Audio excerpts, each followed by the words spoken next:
lấy sức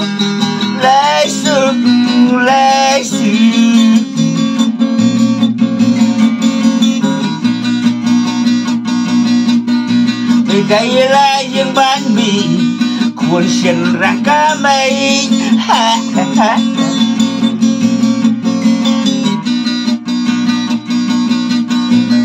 วัดโจสงาขานาเปรียวเลยในยองเล่นกอดในตรอง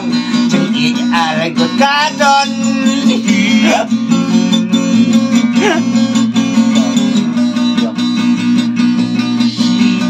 ลาอมสาวหาปอสมิธ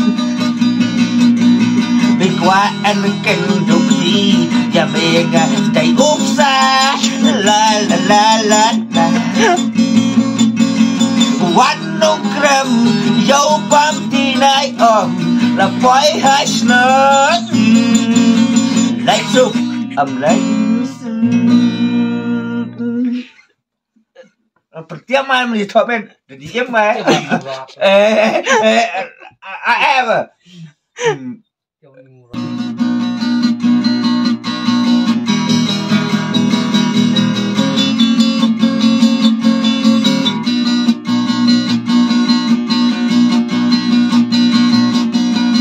lấy sức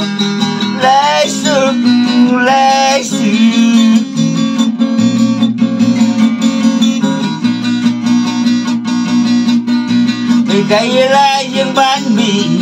cuốn xiên ra cá mây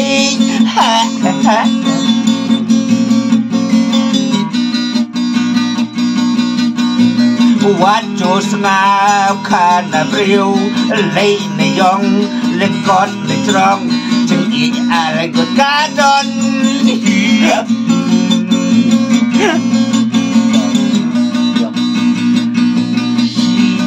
ลาอมสาวหาปอสมิธดีกว่าอันเก่งดุดีอย่าเมกะใจอุบซาลาลาลาลาวันนุ่งเครมโยปั๊มที่นายอมและปล่อยให้ชนะได้สุขเลย pertama melihat men jadi em mày em